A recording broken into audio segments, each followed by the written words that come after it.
I brought a list. I was hosting a show about late night shows. Remember that time that you didn't wear mascara to the White House? Heather Gardner. We went viral. I had, in like 2 months, I had 100,000 followers. Wow. Yeah. First one in Chicago at the Den. Like iterations of like my comedy journey. There's like the stand-up part of it. There's like the live show part of it. There's just the like online content part of it. That just like started my whole like political satire.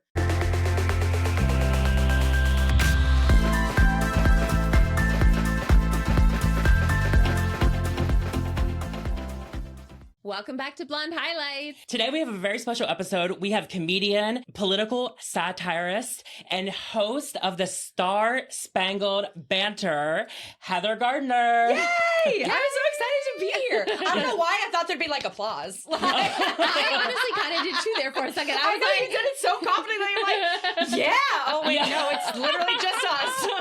Cool. We're going to have to start doing this. Yeah. And it's funny because like we do a lot of comedy together sometimes here at this place. And so I had just took like a hosting class and they were like, this is how you have to introduce people. It worked because I was hyped. I was ready. Yeah. I was too. I'm like, wait, what's going on, guys? I missed that workshop. I was so disappointed. I was out of town. Yes. And that was the thing. You were hosting. Is this the first Star Spangled Banter? It was the first one in Chicago at the Den. We sold out. Yeah. Congratulations. It's hard. Yeah. It is hard to get butts in seats. Everything is expensive. So selling tickets is really difficult. And so my expectations, I have so much to say about it. It was in the best way possible. It was just an amazing, amazing experience and show that to have everybody there. It was great. Yeah, I had so much FOMO because like, of course I like follow almost everybody on the lineup. And I was like, oh my God, that is so exciting. Well, cross your fingers. We're planning a tour. So LA, I mean, and they're like, when are you coming to LA? I'm like, dude, I live in LA. We can do this literally anytime. Yeah. Exactly.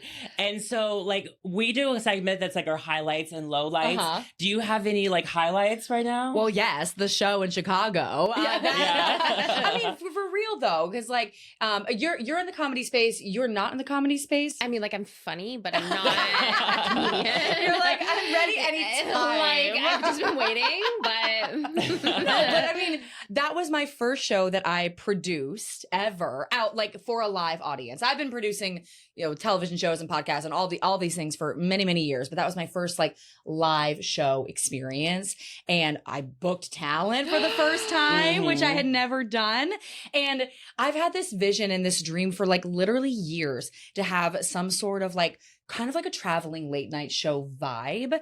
And the people that I had no idea that anybody would be interested in it. First of all, like attending, but also the talent that we got. Like I was just genuinely fans of all these people, like Suzanne Lambert and Lysandra Vasquez and Tanner DeVore. Like I'm just fans of them. And so when they all wanted to jump on, I was fangirling. And then, of course, to like sell out more than 200 seats was, wow. I mean, I get chills just thinking about it. And it literally just happened. So congratulations. Yeah, so definitely on a major, major high. And of course, my brain is just like, when can we do it again? Yeah. You're like, I'm still in the adrenaline rush. I am still, a week later, I am still in the adrenaline rush of it all. It was just those good of vibes, which I think is really, really difficult to find right now in the world in this moment. Why? What's happening? Well, how much time you have? Yeah, so that would definitely be my highlight of maybe my whole life. Don't tell my husband. But definitely this year and certainly this week. So yeah, congratulations. Thanks. What about any sort of like low light? You got something to complain about? Low lights? I brought a list. Yes. Okay. We love a prop. Let me just run down my list of grievances right now. We're on the brink of a war with Iran. 2 Minnesota lawmakers and their spouses were shot. Fun. Trump is threatening to go to war with the biggest blue cities, including Los Angeles, where I live. That's amazing. Trump ending LGBTQ plus suicide prevention services. The Senate is trying to sell millions of acres of pristine wilderness to developers, which means we have no more national parks. Wow, your face is getting very, very... I'm like, okay. I only 16 more. Okay. Supreme Court upheld Tennessee's ban on gender-affirming care for minors. ICE arrested a New York City mayor candidate. Trump sent the military to Los Angeles. Our senator here in California was arrested. Trump says he wants an aid to California because he doesn't like Gavin Newsom. RFK fired an entire panel that makes crucial vaccine recommendations for the CDC. And finally, maybe my worst one is I have to wait an entire year for another season of Hacks. So, Scroll drop. let me know if you need a recap. I mean, Cut around any of that, y'all need.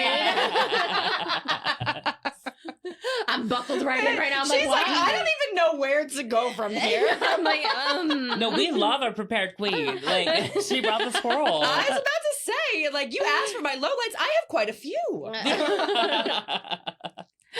Well, mine's really hard to go.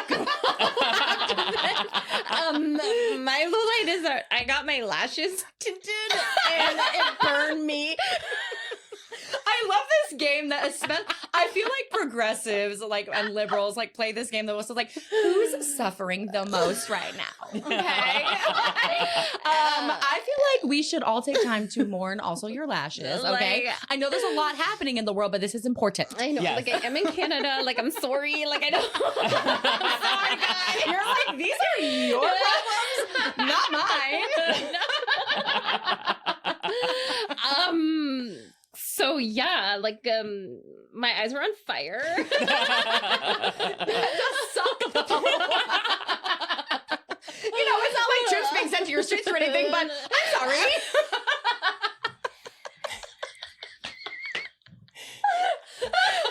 She's like, just like your guys' Waymos. I could have lost my vision. No, that really does sound like it sucks. So what happened? No, I went to go get them lifted and tinted because when we were filming in here the last time, I looked like I had consumption or something. Like I looked ill, just sweaty and ill. And I was like, I hate wearing mascara. Mm-hmm. I know these are all really big problems. And I was like, I started off on a really bad foot. I get really itchy when I wear mascara. And I was like, I'm going to get them lifted and tinted. And I don't know what she did, but my eyes were on fire the whole time. Oh my gosh. Mhm. I feel like I'm not I'm not a beauty queen. I feel like I'm so bad about any of that kind of stuff. So you can literally get your lashes. Yeah, they perm them. It's like tattoos. Yeah, so it's like Because I've heard of that. it's like it's a perm. So they perm it, lift and then they put a little permanent zhuzh? mascara. They dye them a little bit. Can you not? Okay, this is a dumb question. Can you not do that with L'Oreal? Yeah, probably. Yeah, probably. I mean, I just feel like next time I dye do my roots, I'll just be like, oh, Yeah. Is that not the same thing? I feel like I feel like we maybe would have been friends in high school, or maybe not. You would have been walking down the hall with wind in your hair, and I got spinach in my teeth or something. I mean, I just wish that I could be her. I don't understand. My highlight is I think I saw Cillian Murphy. Okay, you're gonna have to tell me who that is. Okay, have you watched Peaky Blinders? Have you watched Red Eye? Yes, the creepy guy who's really hot on Peaky Blinders. Yes. Okay, yes. Okay. Yes. Where'd you see him? Okay, so we were going to the comedy show yesterday, and as we were going by, I looked out my window, and I'm 99% sure it was him, but he was crashing out with his bike trying to fix it, and we locked eyes, and I was like, that's Cillian Murphy! I was like, oh my God. And then I was like, he has his jogging suit on. And Kyle's like, how do you know about what he wears when he jogs? Yeah, that's a little creepy. Yeah. That's my highlight. Raging out with a bicycle on the side of the road. What's your highlight in low light? Hold on 1 second. I gotta ask something. Do you know what consumption is? Is this a thing that people the say? actual verb? Like no, like consumption was like a disease that killed. I'm not even like consumption. Like I'm consuming my food. No. Yeah. Well, I mean, I've heard of it. It was a disease. I don't know. I don't know what it did. It was like in the 20s, and like it was a bad disease, but that's what I thought of right away. I was like, it was probably in Peaky Blinders. It wasn't Peaky Blinders. Okay. Yes. No. Yes. Died of that. I was like, do you mean like alcoholism? Yeah, that's what I was saying. Like, I know what overconsumption is. My bartender tells me that at least twice a week.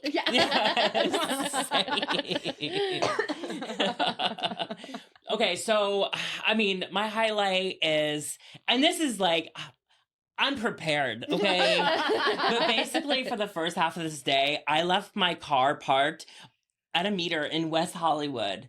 And I was just like, with no feeding the meter, because when I came in, there was somebody raging at the meter. So I was like, I'll just pay it on my phone. And then I forgot about it. I went out there, no parking ticket. The gods have blessed you today. Yes. Wow. And I'm like, that's never happened. If you live in LA, you know West Hollywood is notorious. It's a gamble. Oh yeah. Wow. Oh yeah. But yeah, I mean, my low light is that I'm an avid gardener. That's how I stay sane in this world. In Los Angeles? In Los Angeles. Wow. I have a community garden plot at this place that's like extremely, like every time I tell people that like know where it is, they're like, I heard it takes 10 years to get in or something like this. Yes, I am farming. I am literally operating a farm out of Los Angeles. Pause. I just love that even the concept of a garden has like an LA exclusivity. Yes. LA is going to make anything seem rare. Which I guess in LA it is rare, but I'm just like, really? Yes. I want to see this list. I feel like it's like those clubs in West Hollywood that are like, you're not on the list. We have a 10-year waiting list. And like, just to make you want to be there more. I can see this list. And meanwhile, like, you're just waiting for people to pass away so you can like snatch their land. and their condo. Don't forget the condo. Oh yeah, those condos. But so like my garden, like we went the other day and it was just like some little critter like went to town and like literally like chewed up like the mid stem of so many things and like didn't even eat it, like just like left it like chewed it, just making a point. Speaking of critters, I was nearly attacked by a squad of skunks this week. Oh my god! I'll show you. I gotta show you the video. Did any of them spray? No, but I was terrified. Literally, I was sitting outside, and I have like little chairs outside my little condo unit, and I was just like drinking some wine, having a good time, watching the sunset, and I see something out of the corner of my eye, and there are 6 skunks, 6 of them charging straight towards me. And I'm like, oh my God. So of course, naturally I grabbed my phone because obviously, duh. And I took a video and then they like scampered away. But I've never even seen a skunk, let alone 6 of them charging towards me. So maybe it's skunks. Maybe I'm just throwing that out there. Maybe it's It's skunk season, I guess. They've had enough of our shit.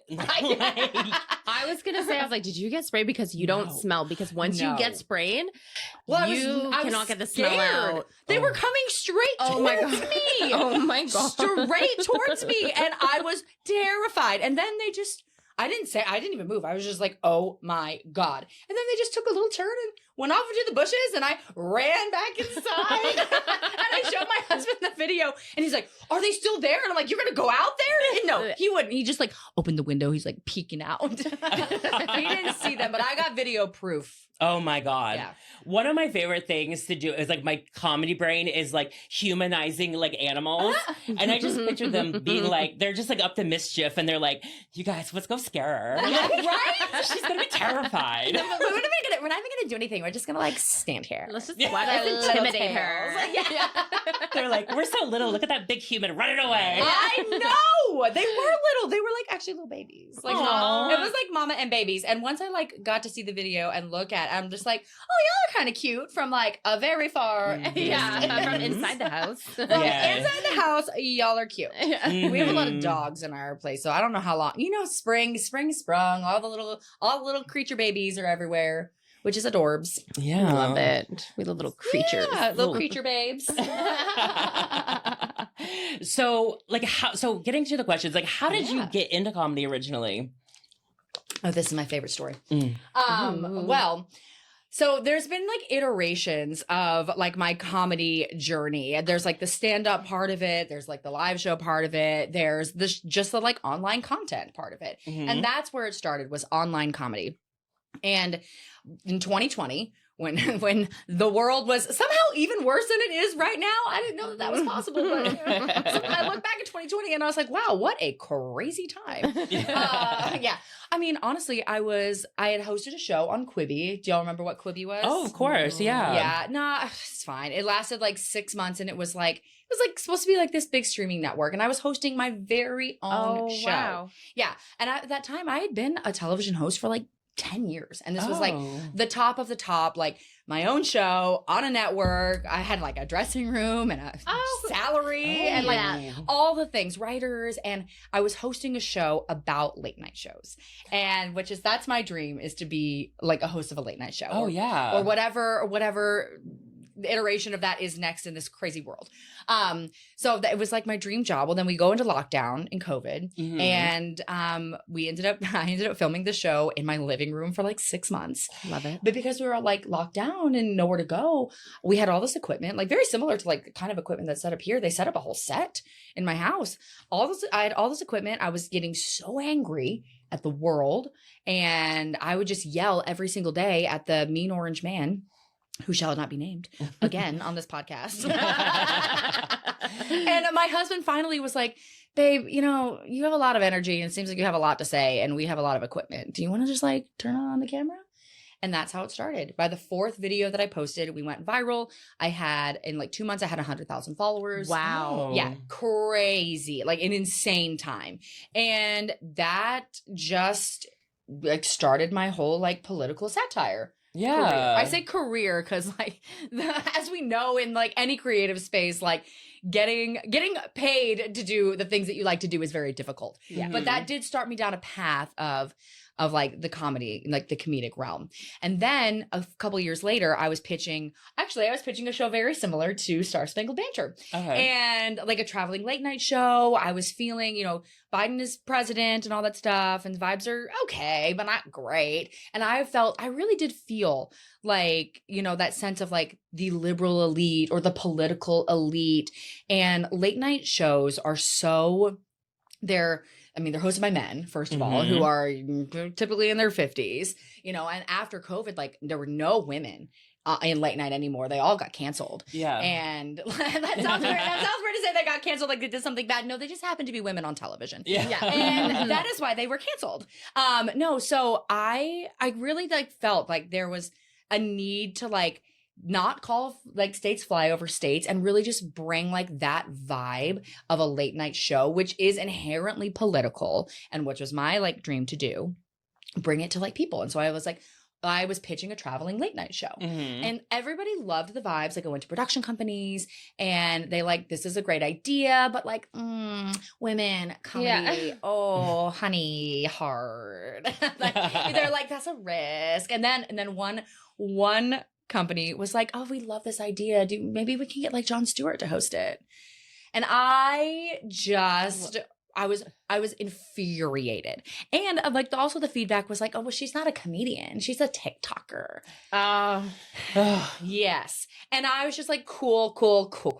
I've done like 500 comedic videos. I've got 500,000 followers, all these things that like you told me to do. Like the industry is such a gaslighting little bitch.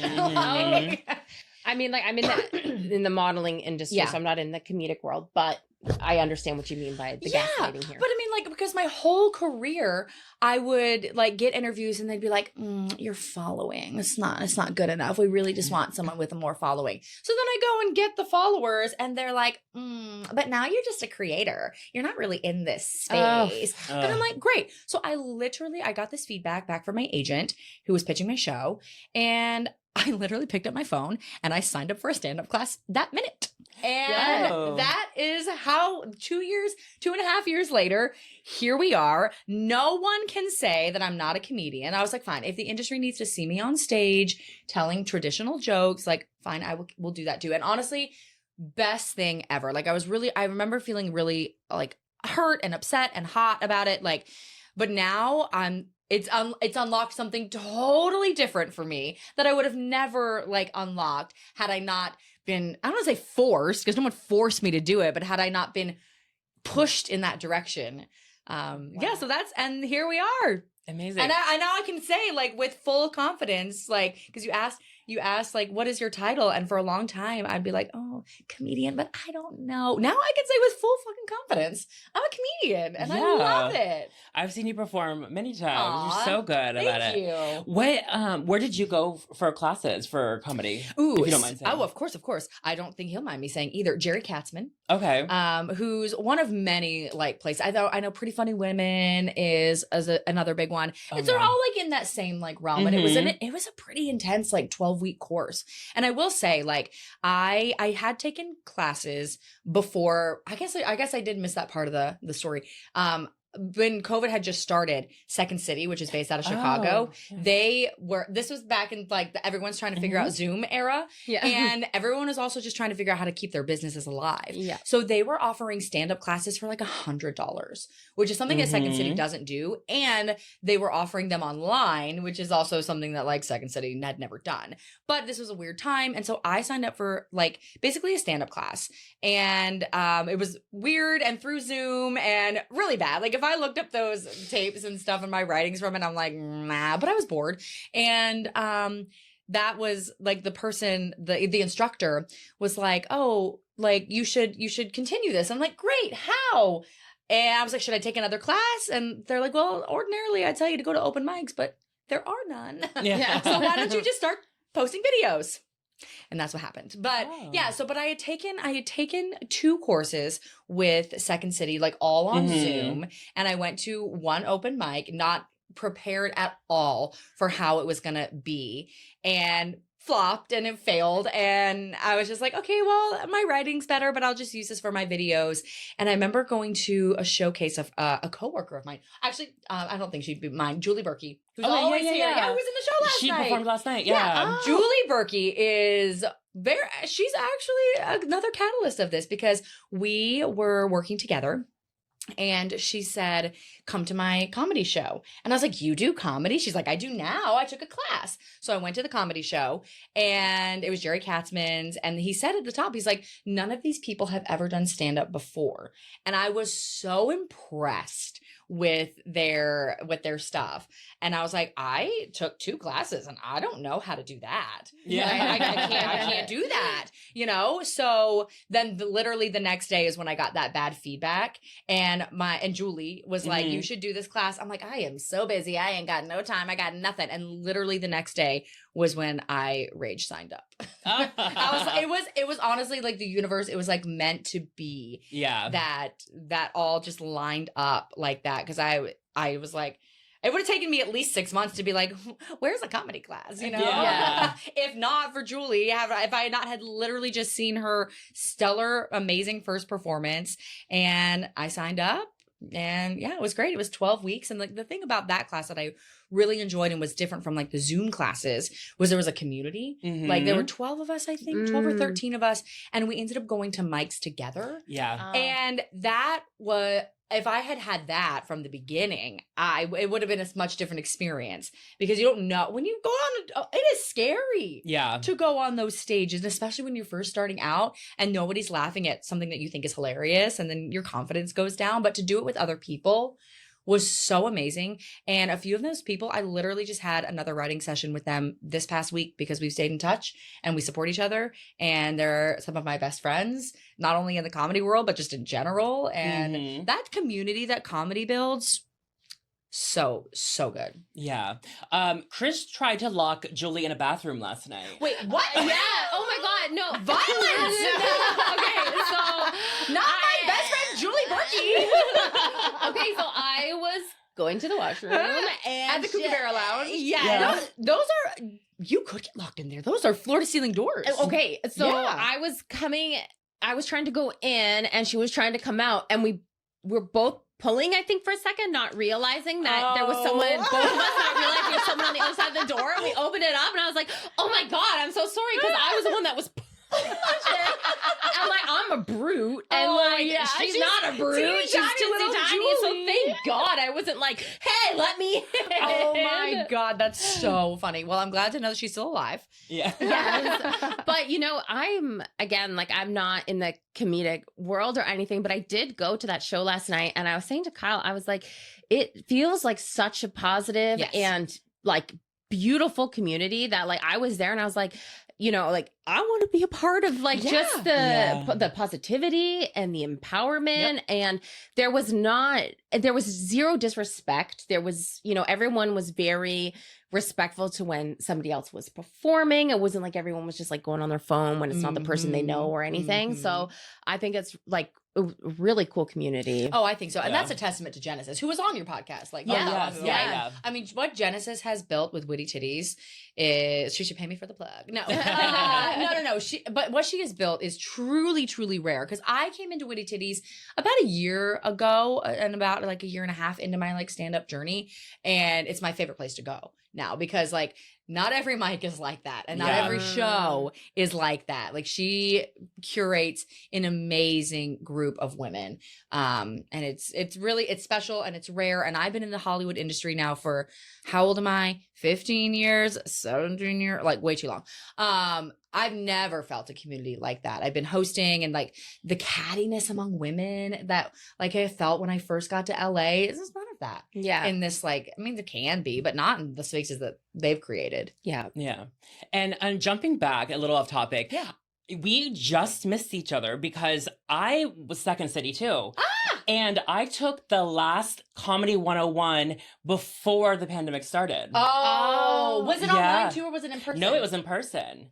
And I got to tell you, like, I was going to go into Comedy 102. Yep. And then I was like, I don't know if I want to do it online. Yep. Because I was like, it's going to be like weird. I don't know. But I'm like, going to the group of people, like, you're in the class together, and we would all go to the mics together. We would write together. We did all sorts of things. Yeah. together. And that was why when I like found Witty Titties and like found like Jerry Katzman's group, it was new to me, because like my first introduction to that world was only ever online. Yeah. And so I didn't even know about like open mics or anything like that, or how bad they were supposed to be. Like I used to like dress up. Which I know you dress, you come in looking fire every single time.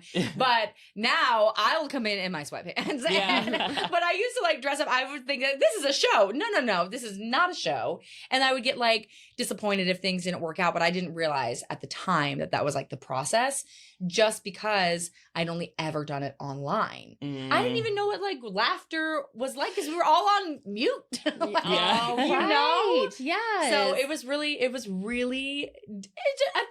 different time. Yeah, exactly. Yeah. Like someone laughs, you're like, what is that? I know. Still to this day, my comedy mentor, she goes, Heather, stop laughing when they laugh at your jokes. And I'm like, but I'm funny. It's amazing.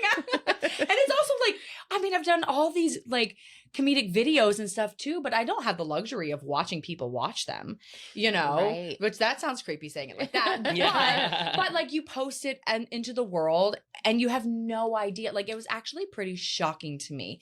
And when I first started doing the political satire online in 2020, when people were like, oh my gosh, she's hilarious. And I'm like, really? Because I didn't really think that I was like intentionally trying to be funny. And I didn't even know how to like structure a joke or anything. I was just being very real. And that came across as funny to a lot of people. And that surprised me, because I don't know, you just don't get to see it. And people laugh in the comments or, whatever, but it's just like emojis. Yeah. They still count.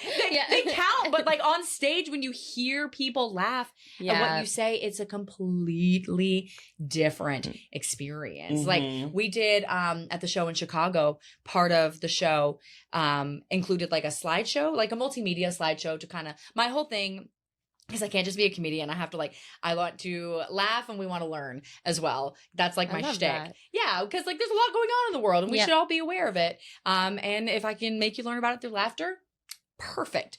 But there was like a multimedia portion of it. And I put together like some videos and some slides and like had little jokes baked in. And I didn't get a chance to like practice that. And that was the first time ever that I had like put together a video and then watched people watch it. And it was so cool. And like, it worked out really, really well. And I was just like, oh, this is amazing. And this is now I feel like I know what it's like when people watch my videos or when I watch other people's videos that I find funny. And like, it was a really, really cool experience, but there is nothing like that live experience. So I just want to do more. Yeah. And I've seen in your videos, you've got to like collaborate with some like extremely high profile politicians. Like, what has that been like? Do you get nervous? Yeah, I guess I get a little nervous. I'm always nervous. Well, first I get nervous when I'm not prepared. So and that's with anything in life. It doesn't matter what it is. Like literally, I didn't practice pulling out this scroll. My hands were shaking. Like there's 3 of us here, but I was like, I didn't practice this. We'll see how this goes.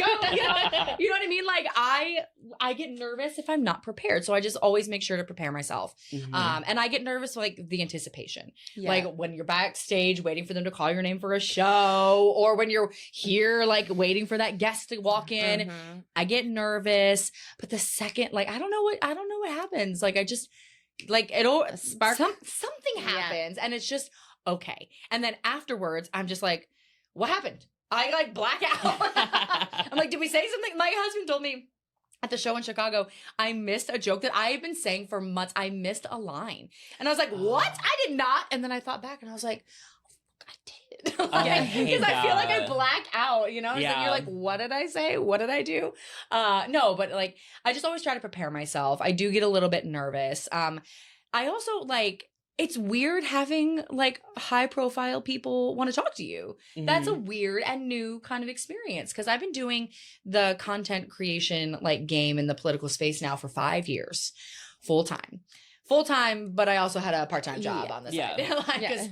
Well, and this is part of it is because like the infrastructure that we're building now with like political creators and political influencers and things like that did not exist when I just started posting online. Yeah. We've talked, I'm sure you've seen all these things about all these think tanks about the left needs to find the Joe Rogan of the left, you know, all that stuff. We only just started having these conversations. So politicians would not remotely give us the time of day, not even a year ago. Like even during the election last year, it was hard to get them to come on our platforms. Oh, wow. But the second we lost that election, my inbox was full. Wow. Full. Yeah. It was like a night and day difference. So that was surprising to me. And one, because a Democrat can take feedback. Two, just because like we have some pretty high profile people in my inbox that want to talk to me, that like flag me down to talk to me, to get on my platform. And how does that feel though? Like to know that people are like wanting to come to you, wanting to share, wanting to do all that, like how terrifying. Yeah Because I feel like, especially in this like weird strange moment we're in, I feel like literally the world is hinging on my one video. That's a narcissistic thing to say, but I get it. Yeah, but it can feel like that. It feels like if I don't do everything, you know, I'm like, of course, one more video or one more interview is not going to save the world or democracy or whatever. But like, I don't think people realize, and maybe you guys do when you like create your own content, like it's such an isolating experience. Yes. So when people from the outside world want to come in, it's a very cool experience, which is why like my big thing is like to build out the show and to get out into the real world. Because the first time that I ever did that was only just last year. I just had my lights and my camera and said my little things, edited my video, and then go to sleep, wake up the next day and do the same. I don't know if that was a byproduct of COVID or whatever, but last year was the first time that I ever got out into the real world to like talk to people. And I was like, oh, this is different and this is better. So yeah, it's a completely surreal experience. And also like, I built this from the ground up. Like I had 0 followers on TikTok 5 years ago, 0. And now all of a sudden people are clamoring to like come onto my channel. That's crazy. Like I worked for big networks for where we couldn't get people to come into studio. And now all of a sudden something that I built by myself. Yep. You want to talk to me? Yeah. That's really inspiring. It's crazy. That's really badass. Thanks. I know, really. Yeah. I'm sitting here and I'm like, wow, girl. Like, especially like with the feeling of just like maybe some of the rejection in the beginning and all of that. And now you're like, everyone's rage texting me and wants to talk to me. Like, And it is a surreal experience. And I feel very proud too. I mean, if like, I know we're supposed to be very humble. That's what women are supposed to be. It's just like, oh, what? I work so hard and I'm successful. Yeah. No, I woke up like this. No, we didn't wake up like this. No. None of us. You did not wake up like this, and you did not. Well, maybe you did. You did. No. You think I'm pretty? No, but I mean, for real though, like the sweat, blood, and tears that like went into this when there was so much uncertainty, and there's still so much uncertainty. The content creation game and the comedian game and the modeling game, you don't know when your next paycheck's coming. It's not like we don't get a 401k. No. You know? None of that stuff. And so to suffer, it's easy when like everybody wants to talk to you now, but like, oh my gosh, if we could go back in time 3 years ago when I was waiting tables, when I was almost homeless, when I, all these things that were happening, I didn't know anything. I didn't know it was going to work out. I had no idea, but to suffer through all of that, not even suffer through, because it was a fun time in my life as well, but like, just to like, forge through all of that and make it through all of that to the other side. Dude, I'm proud of myself that we kept the vision and we kept going, and I believed in something so much, and I knew that it could work out as long as I just kept going, and it did. Amazing. For now, and then I have other goals, but we'll get to those later. But yeah. And that's the thing, like especially like one of the theme for us is just that persevering through it, like to continue to keep going and going. It's hard. No one talks about this. Yeah. I think that social media, which is the game that I play, that's a soup I swim in, but I think social media really makes it seem like you just wake up one day and you have this life, because that's what we are presented with, and that does happen for a lot of people.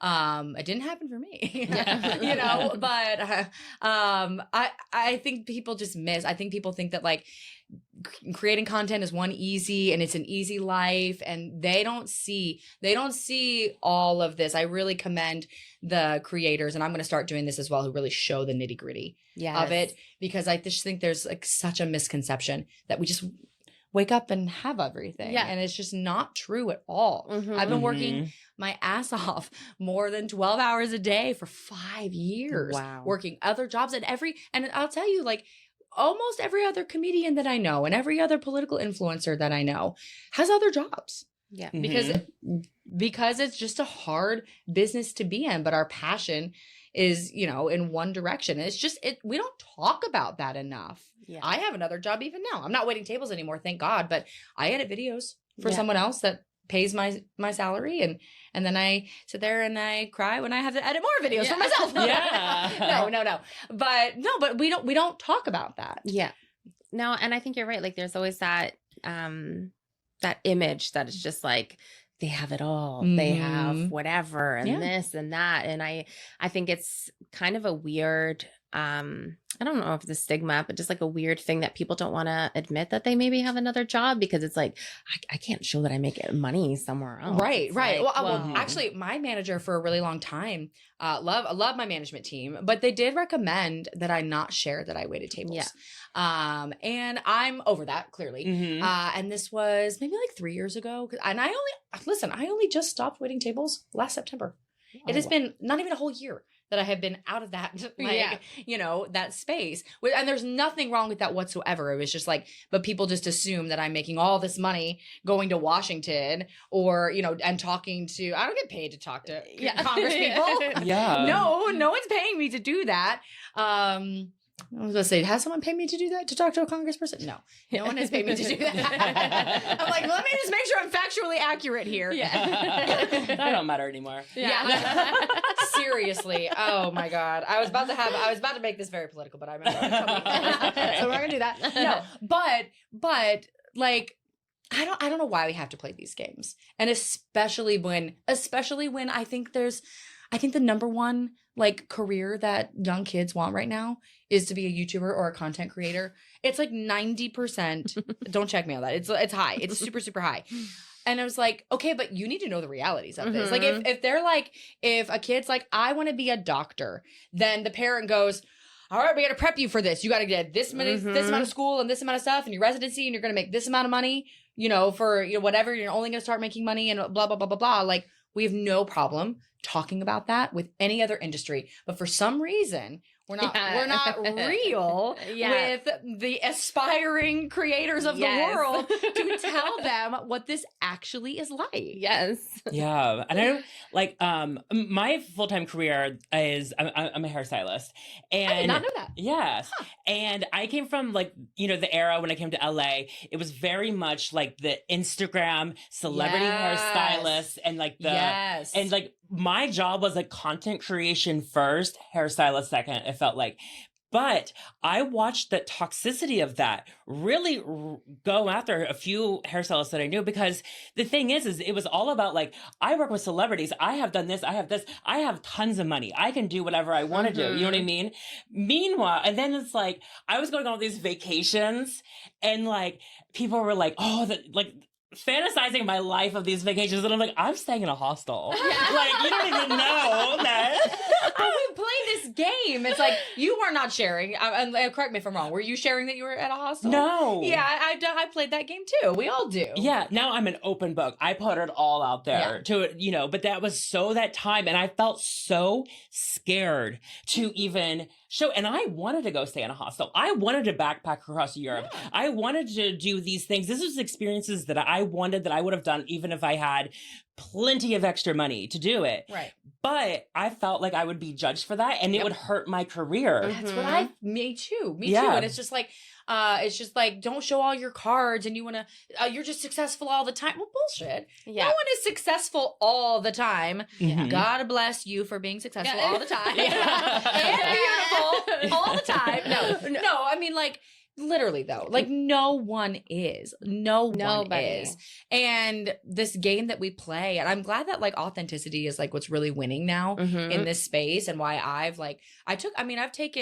on social media a ton, but I took probably like a 6-month break of posting like every single day just to like build the show and like work on my stand-up and like also like clear my mind, because a lot is going on in the world, and like really thinking about how I want to like approach content going forward. And I'm glad that I gave myself that space, because one, like, I just enjoy like going to Witty Titties. Yeah. And that is also work, and that no one talks about. Like those open mics, that's work. If you're a comedian, like working out your jokes is literally work. But if I had just jumped into like doing content after the election, and of course like how it went, I think I'd be so jaded and so like burnt out. But now that I gave myself some space to really think about it and intentionally like come back and talk about the things that matter to me, like I feel energized and I feel ready, and I'm itching to get back. And part of what I want to do is just incorporate. I've been saying it like I'm a broadcast channel. Like I've been operating my channel and my socials as like a broadcast network, and I'm kind of over that. I'm kind of just done with like, you're going to see the nitty gritty side of this. Like you're also going to see how like the news actually makes me feel. Yes. Which is not good. Like I cried today. I saw a video today of Charlie Kirk. I don't know if you know who that is, but he's just a right-wing like talking head. And he literally told a 14-year-old girl that she should get her MRS degree, as in like go to college to find a man. Yeah. And I literally burst into tears. Like, and I'm just screaming and immediately just pull out my laptop. I'm like, I have jokes about this. Yeah. None of that will be usable. I'll go to the open mic to be like, this is what happens at open mics. They're like, thank you, Heather, for bumming us out. Yeah. That's the energy that I bring. No, but like, But I don't share. Of course, I don't I haven't shared that, but we should share that because that is how we're actually feeling in these really weird times that we're in. And I'm gonna stop being a broadcast channel, and I'm going to really just take you into the world of all of this, the emotions and what it's really like to, I don't know, try to dress cute for the president. That's also a thing that I don't know how to do. I went to the White House. Speaking of eyelashes, I went to the White House last year with no mascara. And to this day, it's one of my biggest failures. It haunts you. It haunts Those you. pictures will forever haunt you. I know. I am aware. How long ago was that? That was back in December. We are 6 months later. And today I was just thinking, remember that time that you didn't wear mascara to the White House? Forever I will remember that time. Silly things like that too. Now, it's good. I think it's good to really, how do I frame this? Just be open about those things, because I feel like, especially as a woman, it's just, we're always kind of taught just to kind of like suppress, or if we are showing emotion, like it's not backing the things that you're saying because you're just emotional, So I think it's really badass again that you're like, no, I am gonna kind of show that side, and I am gonna let people in on the fucking reality of everything. So we'll see how it goes. Maybe people will be like, Heather, we don't care. I don't want to see your dining room turned studio. Can you just tell me a joke? I don't know, but that's where my heart is right now. Is just, it's mostly just like putting the emotion back in, because if you are not emotional in some way, shape, or form in this moment, maybe you're not even human. Like there's just a lot of things going on in the world, and I think it's perfectly fine to feel every part of emotion, and to be fair, like laughter is part of that too. It's cathartic for us to laugh at what's going on in the world. I think that is even more so important than crying about the things that are happening in the world. And that's why I wanted to do like political satire, and why I want to host like a late night show eventually one day, knock on all the things. It's because like learning about the world in that way changed my whole perspective of the world. And it was through laughter. I grew up really Christian and really conservative, and I mean my whole family's MAGA, and I watching those types of shows with like Trevor Noah and Jon Stewart and John Oliver, all the men, Sam B too. We got to throw in a woman. Her show, Rest in Peace, Full Frontal, one of my faves. But truly though, an formative time in my life, like watching those types of shows and laughing at the world in that way changed my entire perspective of the world.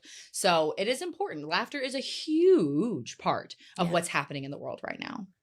Yes, exactly. And speaking of like behind the scenes, like what is your like writing process kind of like? Oh Lord! Today it's seeing a clip of Charlie Kirk and then immediately grabbing my laptop. You know what? This is an interesting question, and I'm glad you're asking it, because it has been a real struggle the last like a few months, especially when I decided that I was going to go like really hard into stand up at the beginning of this year. Because what had happened when I did like my online videos like that, I'll just like see a news article or whatever. I'll build a hook. We know what hooks are for like the algorithm and stuff. And then just like get all the information out, and then maybe sprinkle in a couple jokes, and maybe sprinkle in, some like movie clips or something to make it funny. Can't do that on stage.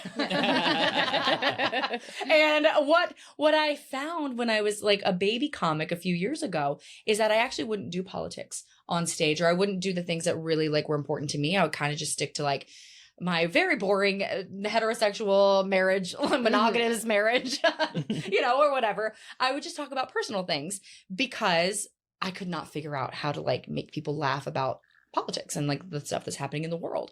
So really, truly for the last like 6 months, I've been over here at Witty Titties taking writing courses, and like now my process is a lot different. I will start with however I'm feeling. I used to write things out and then bring them in and then like perform them for open mics and stuff. Now, if I need to work through something, I'll just sit on the stool and I'll just tell you I'm feeling about it, and then work backwards from what feels like true to me. And that has worked so much better for me. And honestly, it's been, like I said, it's been an adjustment. It's not what I'm used to, but that's how I'm getting to like the good stuff. Okay. Lately, it's just letting it out. I don't totally went on like an 8-minute unplanned rant the other day at an open mic. And then at the end of it, I was like, I feel like there's some funny stuff in there. Yeah. They're like, this isn't your therapy session. Well, they're the one that gave me the mic for 15 minutes, okay? Yeah. That is on them. Yeah. And then someone told me, like, I have a joke about like a Cybertruck and a play on words, and I said fascist, even though I wasn't even talking about the fascist. And this guy in the back goes, too soon. And I was like, excuse me? And then I was like, oh, that was a mistake because I have 8 more minutes. Yeah. And I went off for 8 minutes, and I truly, like, I went back and I listened to it at least 3 times, and I was like, there are jokes in here, but that is my process now. It's like taking that anger and taking like my gut reaction to what is happening and then working backwards from that. Okay, I like that. Yeah. I hope it works. But what is it like ever like performing in front of people that don't agree with you? Oh, that's rough. Oh, it's not fun. I mean, but I don't know. I've never been like heckled or anything like that. I think it's been very respectful. Maybe it's because I'm a woman, maybe not. So, but like I feel like it's the same as anybody who gets up there and bombs. Okay. Like, it's just a very lonely feeling. Yeah. To stand up there and you're like, they should be laughing. Oh, they're not. I guess I'll move on to the next joke they're not going to laugh at. You're like, cool, I signed up to do this for 10 more minutes. Excellent. I know it's the same as bombing. It's not great. How do you feel? Horrible. Yeah, exactly. It's not fun. No. And when you see it too, like sometimes at open mics, I'll see like guys that like whenever a girl gets on stage, immediately on their phone. I don't like that. And I've called him out before it. Good. Oh yeah, I've totally just like stopped and be like, guess what I'm going to do? And I'm like, do you do this every time a girl gets on stage or anyone that's not like a straight white male? You do this? You just start reading your notes instead of laughing? Yeah. Because you were laughing at the last guy. Yes. It's always the guys. Make that a meme. It's always the guys. Yeah. No, but truly, it's not fun. I don't know though if like, because like I said, I've never been like heckled for my like political beliefs or anything. Although to be fair, I've only kind of been in LA. Okay. I did one show in San Diego a few weeks ago.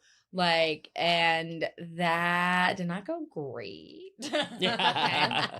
And then of course, like I went to Chicago, but that was like a curated, like political, I knew those people were like my people, Yeah. you know, and that felt great. Like when you get an audience that really gets you. Oh, yeah. That is the best feeling. in the Yeah. world. It's like polar. Why do we do this to ourselves? Yeah. We're gonna wake up today and I don't know how I'm gonna feel by the end. Yeah.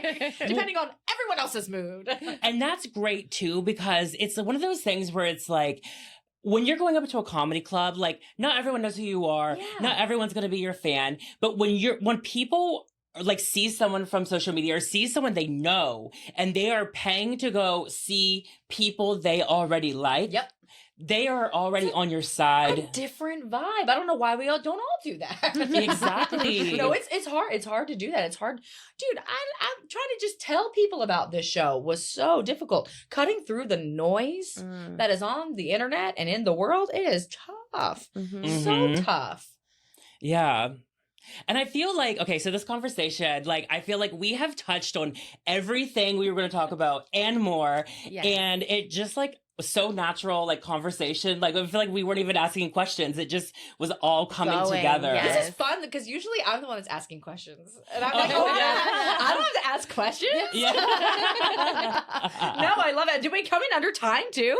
Yeah, we're doing well on time like this. Okay, good. Yeah, we're not done. oh, Don't yeah, don't yeah, yeah. don't I you thought worry. you were wrapping it up. I was like, wait. No. I'm here with my girls. I'm having a good time. No, but so, I mean, what do you have planned for the future? You've kind of touched on it some, but... I have so many plans. Okay, I have so many. I started. Wait, did you do the Witty? This was with Witty and Genesis. do the vision board thing this past year? I didn't. I'm You so should- mad at okay, myself. Well, it's not too late Yeah. to set your intentions and your visions.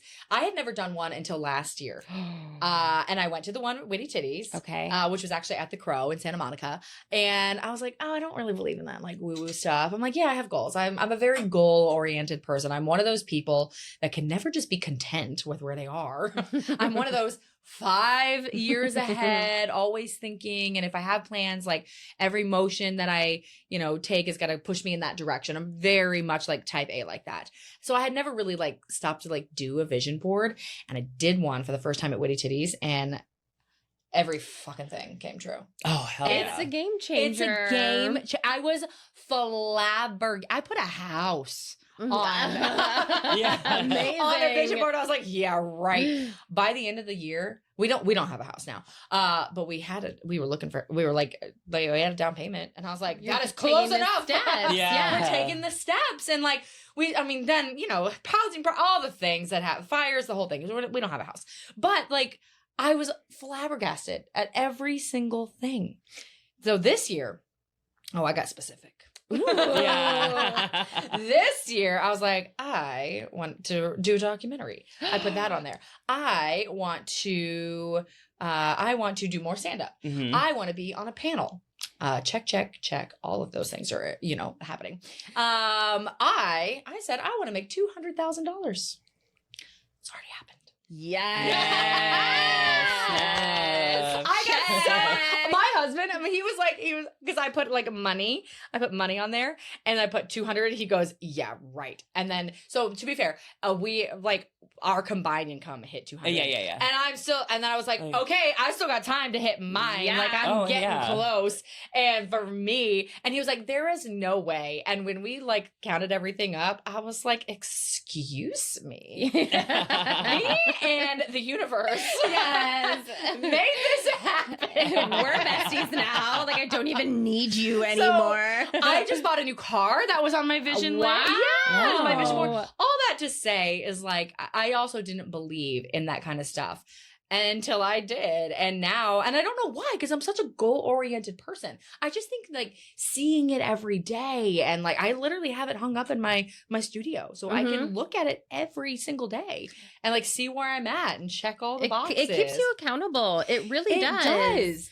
And it also just like it sets my intention for like weird things. Like I had been wanting to do stand-up, and I've been wanting to do a show like Star Spangled Banter for like I said, like years and years. And I was actually pitching the documentary to a production company, and I mentioned, they were like, oh, anything else you're working on? And I was like, oh, I just got back into stand-up. I really just want to do a show.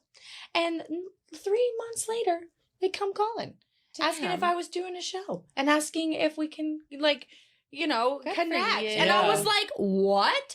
And so, yes, like not only like set your goals, speak your goals. Yes. It was one sentence out of a 3-hour meeting about something else.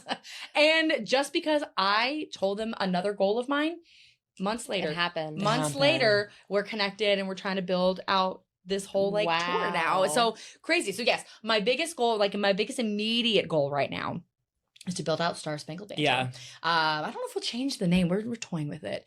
But I want to, I mean, it was an amazing experience to like get out there in the real world and like grab again, like the people that I'm fans of, all together. And like, and I said this before, like there's all these think tanks on the New York Times and all the things about finding the Joe Rogan of the left. Here's the thing. I'm not gonna discredit it. Like I have a joke about how like the history books are gonna say like Joe Rogan, swung an election. They're not wrong here, right? Andrew Schultz, Theo Von, Joe Rogan, they're comedians. So why are we not fostering a group of progressive comedians? And why are we not beating them out in front of every audience we can in the whole country? Because these aren't political talking heads. Joe Rogan, I don't want to give him too much credit. Like, no, but he's not a political person. He's not. The intersection of what won this election was comedy, which again, super, super weird. I just got chills, but it's true. It's like when we can laugh at the world, we see the world differently. And I hate to say it, but the right was better at doing, that kind of stuff for this last election. And it showed. It showed. Yeah. So that is my biggest thing, is to build up this show, to energize people, to make people laugh and learn. And like, also just like, we don't have to sit in our houses and doom scroll every day. It's important for us as a society to get out and experience joy and laughter with like-minded people and feel that. That is super important to me. So we're building that out, I hope. Yes. For a tour. We'll be there. Yes. Yes, I know. Like, everyone is like, come to LA. And I was like, I could literally do this next week. Like, should we do this like next week? So we should just do it. I don't know why not. I don't know why I keep saying that. But yes, we'll do it. Yes. And then, like long term, I would love to get a house. That's something, we'll see about that. But I want to host a late night show. I don't know what that looks like in the next, because like traditional television is dying, and that's hard because, I spent a lot of my life like, I mean, I'm so old that I went to school. I went to school before Instagram even existed. Like Twitter barely existed. And the goal was to like host Good Morning America or something, or whatever. And that is no one's goal. That's literally no one's. It's not mine anymore either. So that's hard, but there's going to be something like late night is already, it's just not as culturally relevant as it was in previous years. And something is going to fill that void. And I don't know what it is. Maybe it's Star Spangled Banter. We're just saying. Could be. Maybe. No, but I would love whatever that next iteration of like late night looks like. That is like my biggest dream, like career goals and all that stuff. And let's see, what else? I need to stop drinking as much as I do. It's really hard in this world. Yes. Any other goal? Did that help? I'm trying to think. I could go on for literally days. I know. And unfortunately, we do have to come to like a close here. I know. I could keep going. I'm like, tell us more. We do play this game to send out, and it's just rapid fire, quick. We call it creepy or cute. Creepy, just positive or negative. Okay. Don't take the creepy too literally. Creepy cute. Real quick. Okay. That's hard for me. Okay. My another one of my goals is to brevity, be shorter. So we're good. let's see if I we have 10 seconds because I got the 5-minute thing. Like, Okay, ready, go. 1, 2, 3, go. Billionaires sending their fiance to space. Ew, gross, creepy.